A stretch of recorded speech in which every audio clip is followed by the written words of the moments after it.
Look, it was very shocking in its own way. The reason I say shocking is because it all happened so quickly.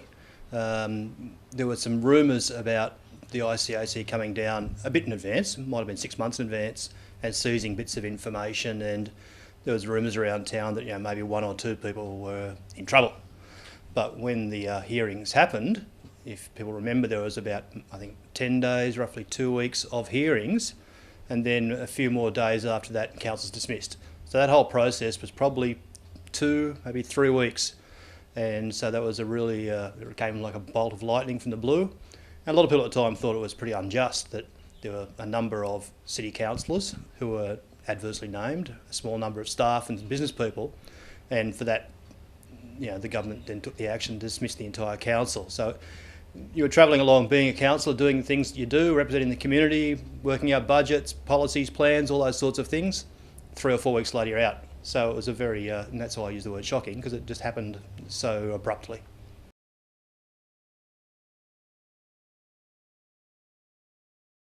The council of the day resolved that we thought we didn't deserve to be sacked, but of course you'd say that, but a lot of people in the community would come up to you and say, well, look, how unjust is it that 4 people are alleged to have done something bad and the entire council must be sacked?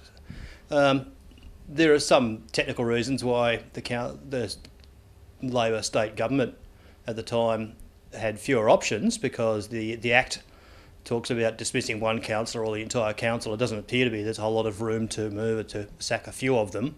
And the Commissioner took the view there was systemic corruption in the council, and that was a better way to go, to dismiss the entire council. Now, clearly the council of the day thought that we could still operate with those people who were named not being part of the organisation anymore. We thought we could quite happily move on to the next election, which wasn't that far away in the scheme of things, and we could still be a viable council.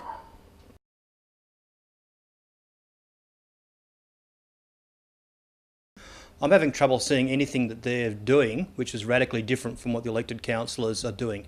I haven't seen them doing wholesale changes that would seem to be necessary for the reason they're put there. Like, the idea was they're put there to put a broom through the place and reshape it radically and do all these things. I haven't seen that.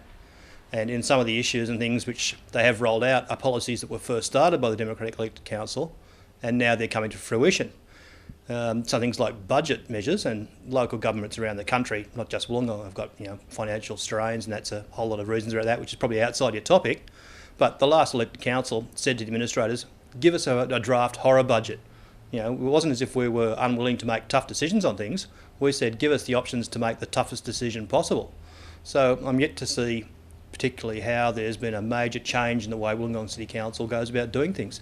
It may well be that in the next couple of months between now and the election, the administrators unveil a master plan and about doing things differently. I haven't seen it.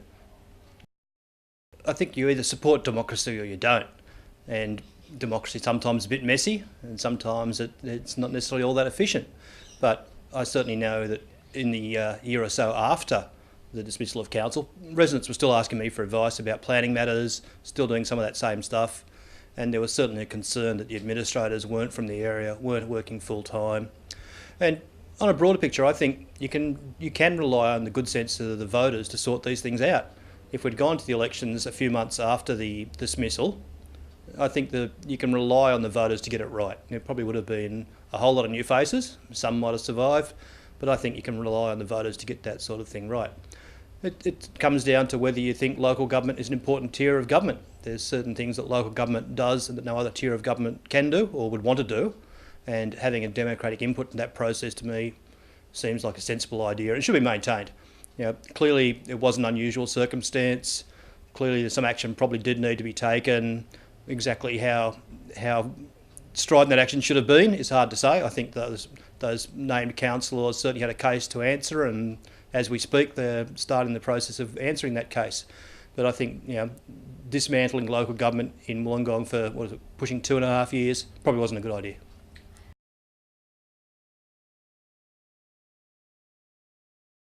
I think the biggest issue for Wollongong at the moment, and probably into the next, call it a decade, is around some of the broader, softer issues, which are harder to define, but I like to sort of wrap them up in terms of identity.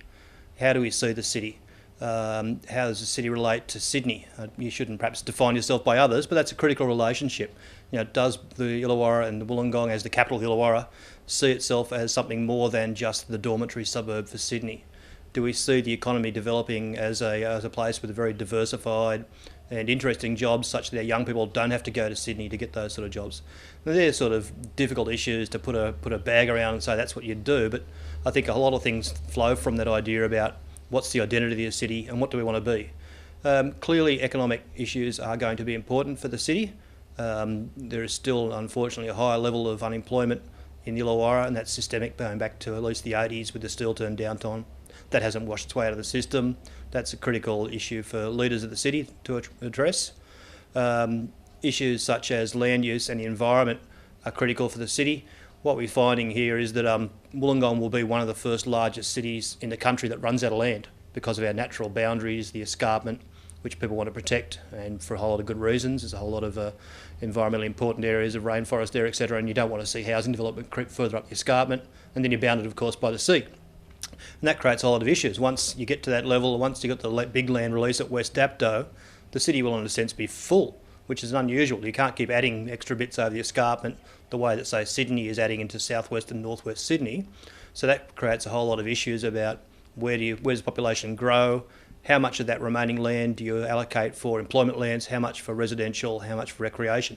Now, they're big picture issues. Those issues are mapped out probably into 25 years in the future. But they're critical issues the city needs to start facing now to get them right.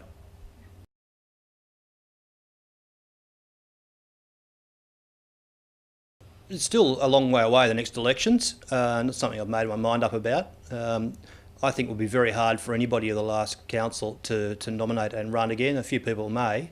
And the reason I say that is it'd be very hard as a candidate to get any sort of message out about what your views are, what your policies are, what your plans are for the future. The reality of political campaigning is that people want to throw negative stuff at you, and somebody in my position who was in the last council but not adversely named by the ICAC will have to defend a whole lot of accusations. What did you know? Why didn't you do X, Y, Z? So it'll be very hard to get a clean message out. If you ask me now 2 years out about whether I want to be part of that process, I can't give you an honest answer. 2 years is a long time and your personal life interdicts. And I don't think it'll be an interesting I don't think it'll be a very rewarding time in the first few years. It could well be that those first few years of the new council are quite fiery, quite unproductive, as people try to work out where the level is. If you think, imagine who's there, like who's controlling the place. I imagine it could be a very unstable period, even when the elected councillors are in. But you don't know. It's hard to say.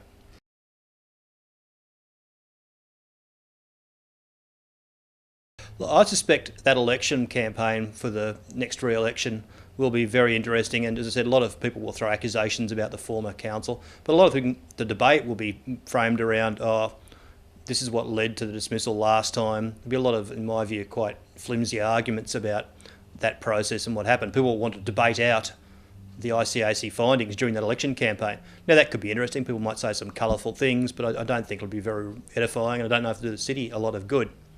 But broadly speaking, I suspect that the next term of council will be one where people will need to try and find their feet, because there's been that brack. It could well be that you get a whole slate of 12 new councillors and new Lord Mayor who have had no experience, because very few of the older people will want to run. You might get a few who have perhaps run sometime in the past and missed it to 4-year term. Some of those sort of people might come back in, and every council has its own culture and develops its own culture about doing things, just the rules, the way the debate goes, what sort of issues and arguments are bashed out on the floor of council and through the public debate. So it might well be that there is a period where, and it could well be a year, because a lot of new councillors take that long to find their feet and work out how local government actually works. It could well be that first year is quite unpredictable, quite unformed in a sense, and it could be, as I said, may not be the most efficient way of local government doing things, because those people are finding their feet. That's what I'd predict this far out anyway.